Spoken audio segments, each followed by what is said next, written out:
Saturday, March 8, 2014. Kuala Lumpur International Airport, Malaysia, 12:41 a.m. local time. It was the early hours of Saturday, March 8, 2014, when Malaysia Airlines Flight MH370 prepared for departure from Kuala Lumpur International Airport. The aircraft, a Boeing 777-200ER, was scheduled for a 6-hour journey to Beijing Capital International Airport in China. On board were 239 people, 227 passengers, and 12 crew members. Most were Chinese nationals, but people from 14 nations were aboard, including Australians, Malaysians, Iranians, Americans, and others. The flight was commanded by Captain Zahari Ahmad Shah, age 53, an experienced pilot with over 18,000 hours of flying experience. His co-pilot was Fariq Abdul Hamid, 27, on one of his first long-haul flights as a fully qualified first officer. At 12:41 a.m., MH370 lifted off into the calm skies of Southeast Asia. Nothing seemed out of the ordinary. Final words. As MH370 climbed to its cruising altitude of 35,000 feet, air traffic control in Kuala Lumpur coordinated the handoff to controllers in Ho Chi Minh City, Vietnam. At 1:19 a.m., just before the aircraft entered Vietnamese airspace, the cockpit responded to Malaysian controllers with the now famous final words, "Good night, Malaysian 370." That was the last verbal contact with MH370. Just 2 minutes later, at 1:21 a.m., the aircraft's transponder, a device that allows planes to be tracked, was manually switched off. MH370 vanished from civilian radar screens. Turning back, unknown to civilian authorities at the time, Malaysian military radar picked up the aircraft making a sharp left turn back across the Malaysian peninsula.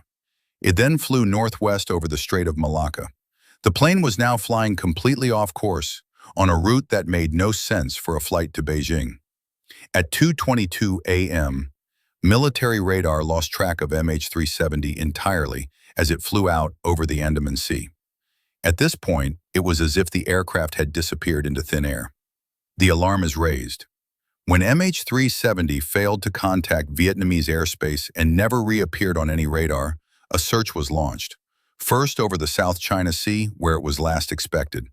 But there was no distress signal, no crash site, no debris.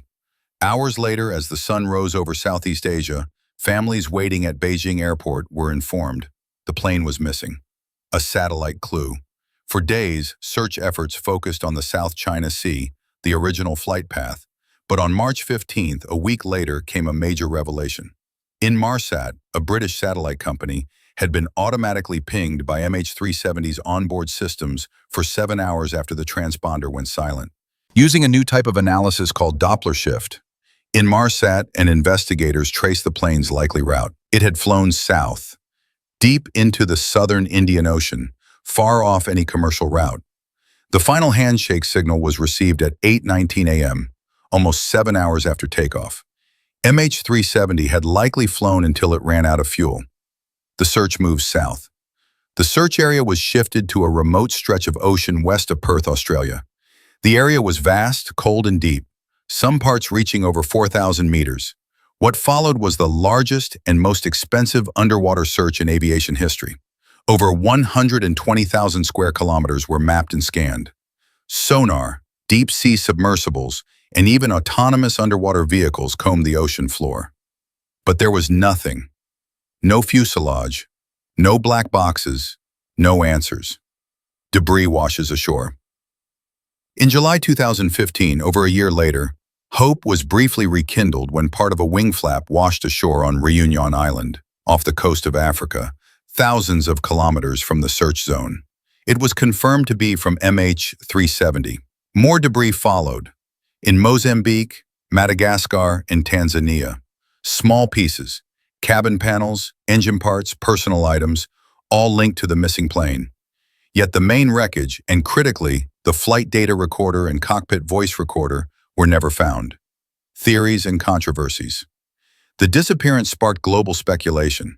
Some of the main theories include pilot involvement. Some aviation experts believe Captain Zahari intentionally diverted the plane in a murder-suicide. flying it deep into the ocean. Hijacking, less likely but considered, that the plane was taken over and flown manually. Restarted failure or fire. Some theories suggest catastrophic systems failure and decompression rendered the crew unconscious, but that does not explain the deliberate turn. Military intervention.